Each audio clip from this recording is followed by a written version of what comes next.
அறிவியல் அற்புதம் நிகழ்ச்சியில் உங்களை சந்திப்பதற்கு மிகவும் மகிழ்ச்சி அடைகிறேன்.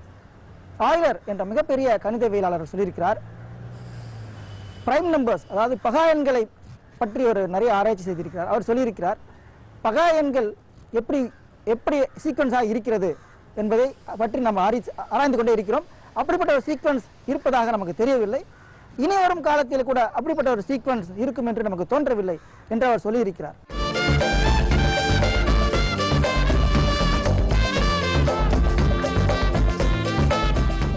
விண்வெளி விந்தையில் பார்த்தீர்கள் என்றால் நம்முடைய பிரபஞ்சத்தில் நம்ம சூரிய குடும்பத்தில் இருக்கிறோம். பூமி இருக்கிறது. பூமி சூரியனை சுற்றி வந்து கொண்டிருக்கிறது. சூரியன் அண்டத்தில் பால்வெளி மண்டலம் என்ற அண்டத்தில் ஒரு பகுதி. பால்வெளி மண்டலத்தில் லட்சம் கோடி நட்சத்திரங்கள் இருக்கின்றன. பிரபஞ்சத்தில் பால்வெளி மண்டலம் என்ற ஒரே ஒரு அண்டம் மட்டும் இல்லை.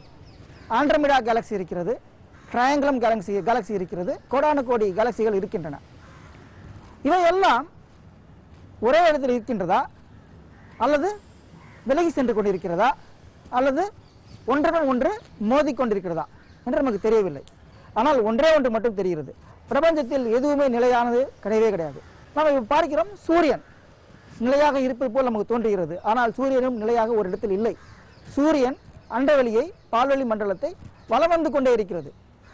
அதே போல் பால்வெளி மண்டலத்தில் இருக்கக்கூடிய லட்சம் கோடி நட்சத்திரங்களும் பால்வெளி மண்டலத்தை சுற்றி கொண்டு பிரபஞ்சத்தையும் சுற்றி வந்து கொண்டிருக்கின்றன. ஒவ்வொரு அண்டமும் அதே போல் பிரபஞ்சத்தை சுற்றி வந்து கொண்டிருக்கின்றது. இவையெல்லாம் ஒன்றுடன் ஒன்று இணைகின்றதா விலகுகின்றதா, இதை பற்றிய ஒரு ஆய்வினை நாம் பார்ப்போம். இப்போது பார்த்தோம் என்றால் டாப்ளர் எஃபெக்ட் என்று கேள்விப்பட்டிருப்பீர்கள். நாம் அன்றாடம் கவனிக்கக்கூடிய அல்லது கவனிக்க தவறிய ஒரு சிறிய ஒரு கருத்தை கொண்டு கான்செப்டை கொண்டு டாப்ளர் எஃபெக்ட் என்ற ஒரு கருத்தை உருவாக்கியிருக்கிறார்கள் என்ற ஒரு சயின்டிபிக் பிரின்சிபலை கண்டுபிடித்து இருக்கிறார்கள். டாப்ளர் எஃபெக்ட் என்பது என்ன? நீங்கள் ஒரு பிளாட்ஃபாரத்தில் நின்று கொண்டிருக்கிறீர்கள். ட்ரெயின் ஆகப்பட்டது தண்டவாளத்தில் வந்து கொண்டிருக்கிறது. ட்ரெயின் அப்போது ஒரு சைரனை எழுப்பிக் கொண்டே வருகிறது. உங்களை நோக்கி ட்ரெயின் வர வர அந்த சைரன் ஒலி மிக அதிகமாக கேட்டுக்கொண்டே இருக்கும். உங்களுக்கு நேர்கோடுகள் வரும்போது சைரன் ஒலி அது எந்த அளவில் எழுப்புகிறதோ அதே அளவில் உங்களுக்கு கேட்கும். உங்களை கடந்து அந்த ட்ரெயின் போகும்போது படிப்படியாக அந்த ஒலியாகப்பட்டது குறைந்து கொண்டே வரும். இது நாம் அன்றாடம் பார்க்கக்கூடிய ஒரு நிகழ்வு தான். நாம் பார்த்திருப்போம், அதை பற்றி கவனிக்க தவறி இருப்போம். இதை பற்றி பார்த்து கவனித்து ஆராய்ந்தவர் ஒருத்தர் இருக்கிறார், டாப்ளர் என்பவர். இது ஏன் அப்படி நிகழ்வு என்று கேட்டால், ஒரு 10 மீட்டர் தள்ளி ஒரு பையன் இருக்கான். அவனுக்கு நம்ம பந்து தூக்கி போட்டுக்கொண்டே இருக்கிறோம். ஒரு வினாடிக்கு ஒரு பந்து வீதம் போட்டுக்கொண்டே இருக்கிறோம். நாம் ஒரு வினாடியில் எந்த ஒரு மாற்றமும் செய்வதில்லை. முதல் பந்தை ஒரு வினாடியில் போடுகிறோம். அடுத்த பந்தை போடும்போது 10 மீட்டர் தூரத்திலிருந்து 1 மீட்டர் முன்கூட்டி வந்து விடுகிறார். வந்துவிட்டு அவருக்கு ஒரு பந்தை போடுகிறோம். அதுக்கு அடுத்த பந்தை போடும்போது இன்னொரு 1 மீட்டர் முன்னாடி வந்து பந்தை போடுகிறோம். இப்படி பந்தை ஒன்றொன்றாக போட்டுக்கொண்டிருக்கும் போது படிப்படியாக முன்னுக்கு வந்து வந்து வந்து போட்டுக்கொண்டிருக்கிறோம். அப்போது நான் பந்தை எரியும் அளவு கால அளவு ஒரு வினாடிக்கு ஒரு பந்து என்ற அளவில் இருந்தால் கூட அதை வாங்கி கொள்ளும் பையனை பொறுத்தவரையில் அந்த ஃப்ரீக்வன்சி அதிகரித்து கொண்டே வருகிறது. ஏனென்றால் இப்போது பந்து டிராவல் செய்யும் தூரம் என்பது 10 மீட்டரிலிருந்து 9 மீட்டரிலிருந்து 8 மீட்டரிலிருந்து படிப்படியாக குறைந்து கொண்டு வருகிறது. பையனுக்கு அருகில் வந்தவுடன் கையில் கொடுத்து விட வேண்டியதுதான். சரி, பையனை கடந்து போகும்போது ஒவ்வொரு செகண்டுக்கும் ஒரு மீட்டர் பின்னோக்கி சென்று கொண்டே இருக்கிறோம் என்று வைத்துக் கொள்ளுங்களேன். அப்போ என்ன ஆகும்? அவனுக்கு பந்துகள் அவன் கைக்கு வந்து சேரும் நேரம் அதிகரித்து கொண்டே போகும். அவனுக்கு முன்னால் இருந்து பந்தை போட்டு கொண்டிருக்கும் போது அவன் பந்துகளை சீக்கிரமாக பெற்றுக்கொள்வதை போல் அவனுக்கு ஒரு தோற்றம் இருக்கிறது. உண்மையாகவே சீக்கிரமாகவே பெற்றுக்கொண்டிருக்கிறான். அவனை கடந்து போகும்போது அந்த பந்து அவனை வந்து அடையும் நேரமாகப்பட்டது அதிகரித்து கொண்டே போகிறது. இந்த ஒரு கருத்தை கொண்டுதான் டாப்ளர் எஃபெக்ட் உருவாக்கப்பட்டது. அதாவது உங்களை நோக்கி வந்து கொண்டிருக்கும் ஒரு பொருள், அது எழுப்பும் ஒளி உங்களை நோக்கி வந்து கொண்டிருக்கும் போது அளவில் அது அதிகமாக இருக்கும். உங்களை கடந்து போகும்போது அந்த ஒளியின் அளவு குறைந்து கொண்டே வரும். இது ஒளி அல்லது சவுண்டுக்கு மட்டும் பொருத்தமான ஒரு விஷயம் கிடையாது. இது ஒளி லைட்டுக்கும் பொதுவான ஒரு விஷயம்தான். இந்த அடிப்படையை கொண்டுதான் விஞ்ஞானிகள் ஒரு நட்சத்திரம் நம்மை நோக்கி வந்து கொண்டிருக்கிறதா அல்லது நம்ம விட்டு விலகி கொண்டிருக்கிறதா என்று கண்டுபிடிக்கிறார்கள். நாம் பார்க்கிறோம் சூரிய ஒளி இருக்கிறது, அது ஒரு மின்காந்த அலை. இந்த மின்காந்த அலையிலே மிக குறுகிய மின்காந்த அலையிலிருந்து மிக அதிக மின்காந்த அலைகள் வரைக்கும் இருக்கிற அலைவரிசை அதிகமாக இருக்கிறது. அந்த விப்கியாரிலே ரெட் என்ற கலருக்கு அதிர்வெண் குறைவு, அதே வயலட்டிற்கு அதிர்வெண் அதிகம். இப்போது அண்டங்கள் ஒன்றை ஒன்று விட்டு ஒன்றை விலகும் போது நாம் இந்த வருடம் ஒரு நட்சத்திரத்தின் ஒரு நிறமாலையை எடுத்துக்கொள்வோம், அடுத்த வருடம் ஒரு நட்சத்திரத்தின் நிறமாலையை எடுத்து கம்பேர் செய்து பார்க்கும்போது அந்த நிறமாலை ரெட் கலரை நோக்கி அது நகர்ந்திருந்தால் ரெட் ஷிஃப்ட் என்று சொல்கிறோம், அப்போது அந்த நட்சத்திரம் பூமியை விட்டு விலகி செல்கிறது என்று அர்த்தம். அதே நிறமாலை ப்ளூ கலரை நோக்கி நகர்ந்திருந்தால் அது ப்ளூ ஷிஃப்ட் என்று சொல்கிறோம், அப்போது அந்த நட்சத்திரம் நம் நோக்கி வந்து கொண்டிருக்கிறது என்ற அர்த்தம். அப்படி பார்க்கும்போது அண்டத்தில் நம்ம பிரபஞ்சத்தில் ஒரு அண்டத்தை விட்டு ஒரு அண்டம் விலகி சென்று கொண்டே இருக்கிறது. இது இப்படியே விலகி சென்று கொண்டே இருக்குமா, அல்லது ஒரு இடத்தில் நின்று விடுமா, அல்லது மறுபடியும் சுருங்குமா என்பது விடை தெரியாத கேள்வி.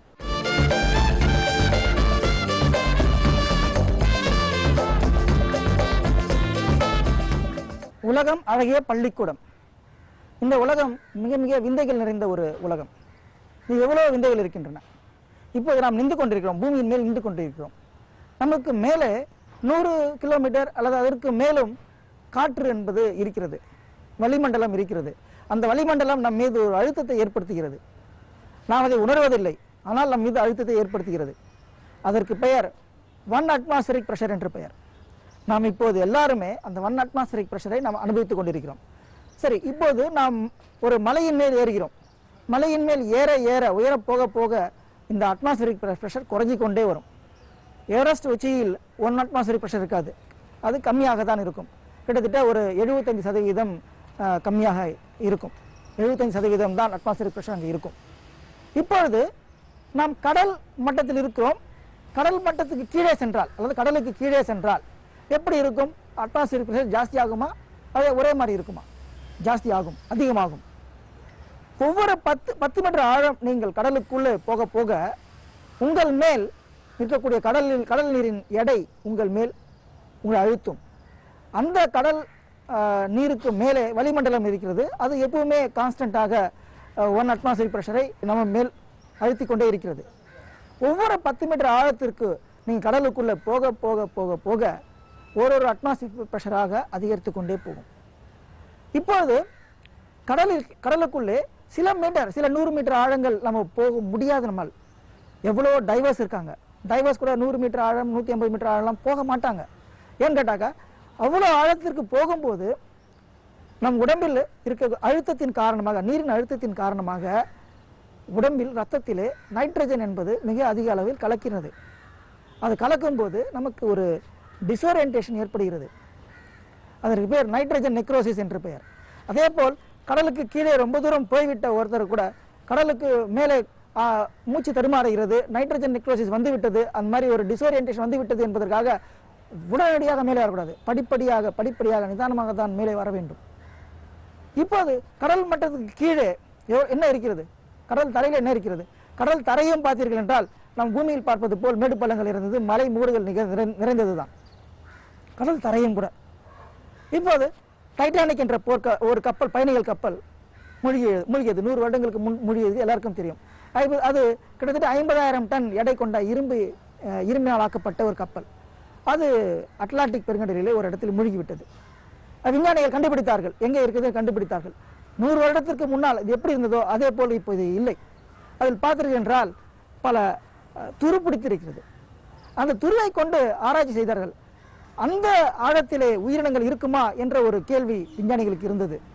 அதனால் அந்த இடத்தில் போய் ஆராயும் போது அந்த துருவை கொஞ்சம் எடுத்துக்கொண்டு வந்து ஆராய்ந்தார்கள். அந்த துருவிலே 27 விதமான பாக்டீரியாக்கள் இருந்தன. அதில் ஒரு பாக்டீரியாவின் பெயர் ஹாலோமோனஸ் டைட்டானிசே என்ற ஒரு வகை பாக்டீரியாக்கள் அங்கே வாழ்கின்றன. இந்த மாதிரி 27 பாக்டீரியாக்கள் இருக்கின்றன. அந்த டைட்டானிக் போர்க்கப்பலிலே இப்போது நண்டுகள் உயிர் வாழ்கின்றன, ஒரு சில வகை மீன்கள் உயிர் வாழ்கின்றன. அவ்வளவு ஆழத்திலே 2 மைல் ஆழத்திலே நாம் மனிதன் போய் இருந்தால் என்ன ஆகும் என்று கேட்டால் மனிதன் இறந்து விடுவான். இது உலகத்திலேயே இதுவரை கண்டறியப்பட்ட மிக ஆழமான பகுதி மரியானா ட்ரெஞ்ச் என சொல்லக்கூடிய ஒரு பகுதி. அது கடல் மட்டத்திலிருந்து 7 மைல் ஆழத்திற்கு இருக்கிறது. அதாவது எவரெஸ்ட் மலையை அது வைத்தீர்கள் என்றால் அதற்கு எவரெஸ்ட் சிகரத்திற்கு மேலே 1 மைல் தூரத்திற்கு தண்ணீர் இருக்கும். அவ்வளவு ஆழத்திற்கு அங்கே பள்ளம் இருக்கிறது. அந்த ஆழங்களிலே கூட உயிரினங்கள் வாழ்கின்றன. இப்படி வாழ்கின்றன. அது பெரிய பெரிய ஆச்சரியமான விஷயமாக இருக்கிறது. அந்த சூழ்நிலைக்கு ஏற்ப அவை தகவமைத்துக் கொள்கின்றன. ஆனால் கடல் மட்டத்துக்கு கீழே போனீர்கள் என்றால் போட்டோசிந்தசிஸ் என சொல்லக்கூடிய பச்சையம் கிடையாது. அங்கே சூரிய ஒளி இருந்தால்தான் பச்சையம் நிகழும்.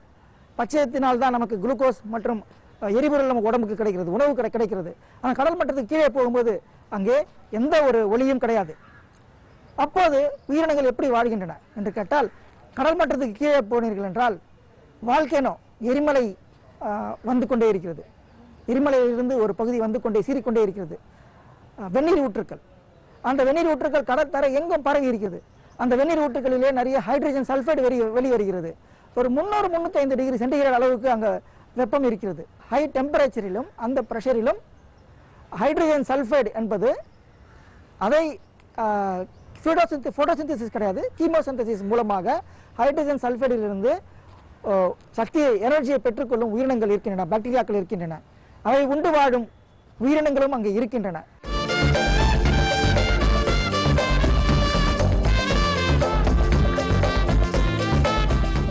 பருவநிலை மாற்றம். பருவநிலை மாற்றத்தில் நாம் இன்று பார்க்கக்கூடியது El Nino and law Nina. அது என்னது El Nino and law Nina? இது நம்முடைய ஒரு மொழி மாதிரியே தெரியவில்லையே. இது நம் மொழியே இல்லை. இது ஸ்பானிஷ் மொழியில் இருக்கக்கூடிய வார்த்தைகள். எல் நினோ என்றால் சிறிய பையன் என்ற அர்த்தம், அண்ட் லா நினா என்றால் சிறிய பெண் என்ற அர்த்தம். இந்த El Nino and law Nina இந்த 2 எஃபெக்டும் அமெரிக்க கண்டத்தில் தான் இருக்கிறது. அமெரிக்க கண்டத்தில் அந்த எஃபெக்ட் இருந்தாலும் அதனுடைய தாக்கம் உலகம் முழுக்க இருக்கிறது, பூமி பந்து முழுக்க இருக்கிறது.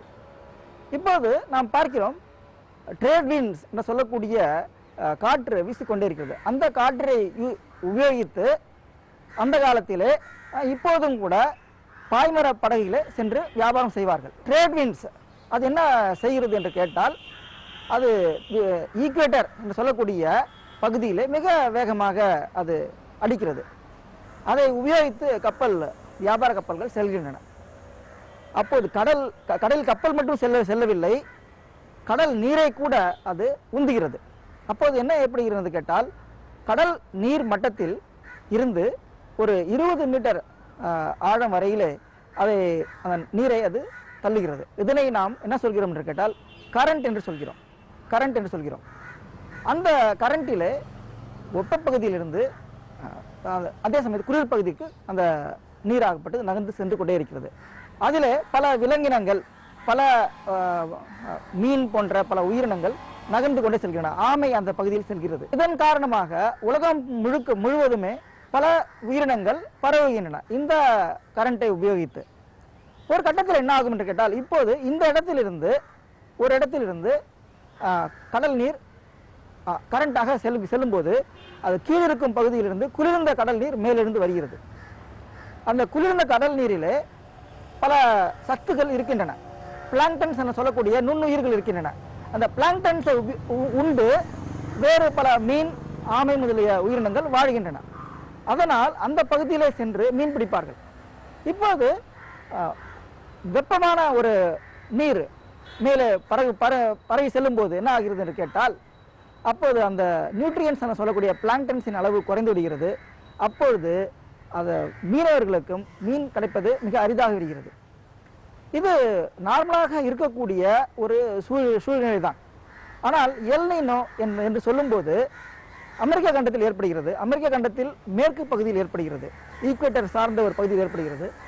ட்ரேட் விண்ட்ஸ் என்று சொல்லக்கூடிய காற்று வேகமாக அடிக்கும் போது கடலில் இருக்கக்கூடிய கரண்ட் உருவாகிறது, ஒரு நீர்ப்போக்கு உருவாகிறது. அது வேகமாக பரவி ஒரு நார்மலான ஒரு சூழ்நிலை, வானிலையில் அப்படிதான் இருக்கிறது. சப்போஸ் இப்போ என்ன ஏற்படுகிறது கேட்டால், கடலிலே இருக்கக்கூடிய அந்த உஷ்ணத்தின் காரணமாக இந்த வேகமான காற்று பரவவில்லை, ட்ரேட் விண்ட்ஸ் வீக்காக இருக்கிறது என்று சொன்னோம் என்றால், அதே இடத்திலே வெப்பமானது சலனம் ஏற்பட்டு சுற்றி கொண்டே இருக்கிறது. இந்த காரணத்தினால் அது உலகத்தில் பல இடங்களில் பலவிதமான மாற்றங்களை ஏற்படுத்துகிறது. El Nino and law Nina என்பது ஒரு புயல் அல்ல, அது ஒரு காரணி. அந்த காரணி மிக மிக வலிமையான காரணியாக இருக்கிறது. ஒரு புயலை உருவாக்குகிறது, பல இடங்களிலே பனிப்பொழிவை ஏற்படுத்துகிறது, பல இடங்களிலே பார்த்தீங்கன்னா டோர்னடோ என்று சொல்லக்கூடிய சூறாவளி காற்றுகளை உருவாக்குகிறது. இப்படி பல வேலைகளை செய்கிறது. இந்த எல் நினோ எஃபெக்ட் என்று வரும்போது அமெரிக்க கண்டத்திலே பார்த்தீர்கள் என்றால் மிக அதிகமான வேகத்திலே ஒரு புயல் காற்று ஏற்படுகிறது. அமெரிக்க கண்டத்தில் மட்டுமல்ல, எல்லா இடங்களிலும் மிக வலிமையான புயல் காற்று ஏற்படுகிறது. அமெரிக்க கண்டத்திலே எல் நினோ எஃபெக்டினால் மழை பெய்தால் இந்தியாவிலே எல் நினோ எஃபெக்டினால் மழை குறைவாக இருக்கும். அப்படி இந்தியாவை பாதிக்கிறது. அதே போன்ற இந்த எல் நினோ எஃபெக்டினால் அமெரிக்க கண்டத்திலே தெற்கு பகுதியிலே மழை அதிகமாக பெய்யும் போது, சூடாக இருக்கும்போது வடக்கு அமெரிக்காவிலே மழை பெய்யும். வட அமெரிக்க கண்டத்தின் தெற்கு பகுதியிலே உஷ்ணமாக இருக்கும். வட அமெரிக்க கண்டத்திலே வடக்கு பகுதியில் மிக அதிகமான அளவுக்கு மழை பெய்யும். இந்த காரணத்தினால் இதற்கு நேர் எதிரானது லா நினா என்பது. லா நினா என்பது என்று கேட்டால் வழக்கத்தை விட அதிகமாக ட்ரேட் விண்ட்ஸ் என்று சொல்லக்கூடிய காற்று வேகமாக வீசும்போது பூமிக்கு அடியில் இருந்து, கடலில் அடியில் இருந்து மிக அதிகமான குளிர்ந்த நீர் மேலிருந்து வருகிறது. அப்போது என்ன என்று கேட்டால் உலகம் அந்த வடக்கு அமெரிக்கா பகுதியிலே மிகுந்த குளிர்ந்த சூழ்நிலை, வானிலை சூழ்நிலை ஏற்படுகிறது. அந்த காரணத்தினால் அப்பொழுது பனிப்பொழிவு ஏற்படுகிறது. பனிப்பொழிவு அமெரிக்க கண்டத்தில் ஏற்படுகிறது. அந்த காரணத்தினால் மிக அதிகமான மழை உலகின் வேறு பகுதியில் ஏற்படுகிறது. இப்படிதான் எல் நினோ என்ற லா நினா என்ற எஃபெக்ட் இருக்கிறது. இது 97, 98 போன்ற வருடத்திலே மிக அதிகமாக காணப்பட்டது. அப்போது இருந்ததை விட இப்பொழுது El Nino and law Nina effect என்பது மிகவும் அறியப்பட்ட ஒன்றாக இருக்கிறது. இந்த El Nino and law Nina என்ற எஃபெக்டை வந்துட்டு நாம் இப்பொழுது அறிவதற்கு முன்னால், ஒரு 400 ஆண்டுகளுக்கு முன்னால் அங்கே இருக்கக்கூடிய மீனவர்கள் அறிந்தார்கள். அவர்கள் இட்ட பெயர் தான் எல் நினோ என்று சொல்லக்கூடிய பெயர். இது மேலும் மேலும் வளர்வதற்கு என்ன காரணியாக இருக்கிறது என்று கேட்டால் பருவநிலை மாற்றம் இதை மிக மிக அதிகமாக ஏற்படுத்துகிறது. ஒரு 400-500 வருடங்களாக மனிதன் ஆராய்ந்த ஒரு விஷயம்தான் இப்போது அதனுடைய தாக்கம் அதிகமாக இருக்கிறது. காரணம் என்னவென்று கேட்டால் இப்போ இருக்கக்கூடிய புவி வெப்பமடைவதுதான் காரணம். அது புவி வெப்பமடைவது அதிகமாக போய்கொண்டே இருக்கும்போது இந்த எல் நினோ எஃபெக்ட் என்பது அதிகமாக போய்கொண்டே இருக்கிறது. இதை கட்டுப்படுத்த என்ன செய்ய வேண்டும்? மறுபடியும் நாம் மரங்களை நட வேண்டும், காடுகளை பராமரிக்க வேண்டும். மனிதன் அடுத்த எல்லா உயிரினங்களோடும் சேர்ந்து இங்கே உயிர் வாழ வேண்டும். அப்படி இருந்தால்தான் மனிதன் நலமாக வாழ முடியும்.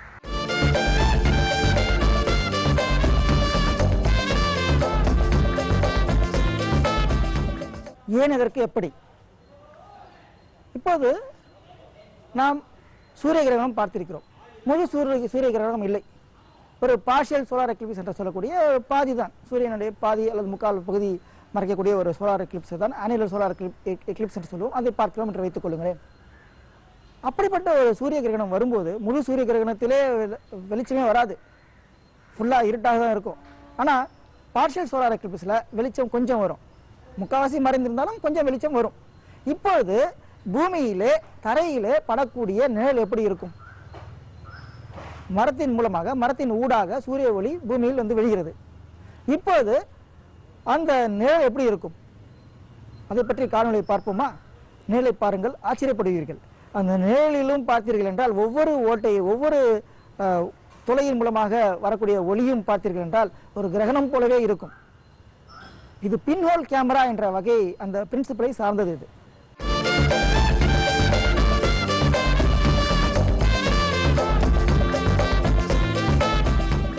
நீங்களும் விஞ்ஞானி ஆகலாம். நாம் இப்போது ஒரு குடிசை வீட்டில் இருக்கிறோம் என்று நினைத்துக் கொள்வோமே. நமக்கு மேலே சூரியன் வருகிறது, சூரிய ஒளியாகப்பட்டது இந்த குடிசைக்குள்ள இருக்கக்கூடிய அந்த ஓட்டைக்குள்ளே வீட்டுக்குள்ளே வருகிறது வைத்துக்கொள்வோம். இப்போது இதை பற்றிய ஆராய்ச்சி, ஒளியை பற்றிய ஆராய்ச்சி விஞ்ஞானிகள் செய்திருக்கிறார்கள். பல 100 வருடங்களுக்கு முன்னால் நியூட்டன் செய்திருக்கிறார். அவரை தொடர்ந்து ஹூய்ஜென்ஸ் என்ற ஒரு விஞ்ஞானியும் செய்திருக்கிறார். அவரை தொடர்ந்து யங் என்ற விஞ்ஞானியும் செய்திருக்கிறார். அப்போது நியூட்டன் சொன்னார், ஒளியாகப்பட்டது ஒரு பார்ட்டிக்கிள் என்று சொன்னார். ஒளி ஒரு பார்ட்டிக்கிள் என்று சொன்னார். ஹூய்ஜென்ஸ் சொன்னார், இல்லை இல்லை, ஒளி என்பது ஒரு அலை என்று சொன்னார். அதனது ஒளி என்பது பார்ட்டிகிள் என்று ஒருத்தர் சொல்கிறார், ஒருத்தர் அலை என்று சொல்கிறார். பார்ட்டிகிள் என்றால் ஒளி, light should travel in straight lines, நேரான பாதையில் செல்ல வேண்டும், ஒளி ஆகப்பட்டது. அப்படி செல்கிறது என்று நியூட்டன் சொன்னார். ஆனால் அப்படி செல்கிறதா? நாம் பார்ப்போமே. நம் குடிசை வீட்டின் மாடி மேல் இருக்கும் விட்டத்தில் பார்த்தால் 1 மில்லிமீட்டர் அளவுக்கு விட்டத்தில் உள்ள விட்டம் உள்ள ஒரு ஓட்டையிலிருந்து வரக்கூடிய சூரிய ஒளியாகப்பட்டது பூமியில் வந்து விழும்போது 1 சென்டிமீட்டர் அளவுக்கு விரிவடைகிறது. அப்படி இருக்கும்போது 1 மில்லிமீட்டர் அளவு உள்ள ஓட்டையிலிருந்து வரக்கூடிய சூரிய ஒளி 1 மில்லிமீட்டர் அளவு தானே இருக்க வேண்டும். அது ஏன் 1 சென்டிமீட்டராக அதிகரிக்கிறது? அப்படி என்றால் அது வெளிச்சம் ஒளியாகப்பட்டது நேர் பாதையில் செல்லவில்லை என்று அர்த்தமாகிறது அல்லவா? அதே போல அந்த ஒரு ஆப்ஜெக்ட், ஒரு பொருள் மீது நீங்கள் ஒளி செலுத்தினால் அது பார்ட்டிகளாக இருந்தால் அந்த ஒளி நேர் அலைகளாக சென்று அந்த பொருளை பற்றிய ஒரு துல்லியமான ஒரு இமேஜை கொடுக்க வேண்டும். ஆனால் அப்படியும் கொடுக்கவில்லை. நீங்கள் அப்படி ஏதாவது அடித்து பாருங்களேன். பார்த்தீர்கள் என்றால் ஒரு ஸ்மட்ஜஸ் இருக்கும், ஒரு துல்லியமாக இருக்காது, அந்த ஓரங்கள் துல்லியமாக இருக்காது. ஸோ இந்த காரணத்தினால் ஒளி என்பது பார்ட்டிகல் அல்ல, வேவ் என்று ஹுய்ஜென்ஸ் என்ற விஞ்ஞானி சொன்னார். ஸோ இது நடந்து ஒரு பல வருடங்கள் ஆன பிறகு யங் என்ற விஞ்ஞானி ஒரு எக்ஸ்பெரிமெண்ட்டை உருவாக்கினார். என்னன்னு கேட்டிங்கன்னா, it is called the famous double slit experiment என்று பெயர். அவர் ஒரு ஒளியின் சோர்ஸை எடுத்துக்கொண்டார், ஒளியை எடுத்துக்கொண்டார், ஒரு கார்ட்போர்டை எடுத்துக்கொண்டார், பின்னாடி ஒரு ஸ்கிரீனை எடுத்துக்கொண்டார். இப்போது இந்த கார்ட்போர்டிலே ஒரே ஒரு துளையை இட்டார். அப்போ ஸ்க்ரீனில் என்ன வரணும்? ஒரே ஒரு பிம்பம் தான் வரணும். அப்படி தான் வந்துச்சு. இப்போது இரண்டாவது துளையை இட்டார். இப்போது ஒரு துளையில் இட்டு பார்க்கும்போது ஒரு துளைக்கு ஒரு பிம்பம் தான் கிடைத்தது. இது லைட் இஸ் அ பார்ட்டிக்கிள் அப்படின்றதுக்கு இது ஒரு உதாரணமாக எடுத்துக்கொள்ளலாம். இப்போது அந்த துளைக்கு பக்கத்திலேயே இன்னொரு துளையும் இட்டார், டபுள் ஸ்லிட். இப்போது பார்த்தால் இப்போது ஒளி பார்ட்டிக்கலாக இருந்தால் அங்கே 2 பிம்பங்கள் தான் இருக்க வேண்டும். ஆனால் அங்கே உருவானதோ பல பிம்பங்கள். இன்டர்ஃபரன்ஸ் ஸ்பெக்ட்ரம் என்று சொல்வார்கள், டிஃப்ராக்ஷன் ஸ்பெக்ட்ரம் என்றும் சொல்வார்கள். அப்படிப்பட்ட பல பிம்பங்கள் சேர்ந்தது கிடைத்தது நமக்கு. இப்போது என்ன தெரிஞ்சது என்றால் ஒளி, லைட் வந்துட்டு இட் இஸ் அ வேவ் அப்படின்றது இப்போ தெரிஞ்சது நமக்கு இதில். ஸோ இப்படியே இருந்தது ஒரு 150 வருடங்கள் 200 வருடங்கள் கூட அப்படியே இருந்தது. இப்போது ஐன்ஸ்டைன் வந்தார். ஐன்ஸ்டைன் சொல்கிறார், ஒளி அது பார்ட்டிக்கிள். என்னுடைய தியரி ஆஃப் ரிலேட்டிவிட்டி பிரகாரம் ஒளி என்பது ஒரு பார்ட்டிக்கிள், ஒரு துகள் என்று சொல்கிறார். இப்பொழுது ஒரு லைட் சோர்ஸ் அப்போ எங்களுடைய காலத்தில் பார்த்தீர்கள் என்றால் அவருக்கு அதிநவீன உபகரணங்கள் இல்லை.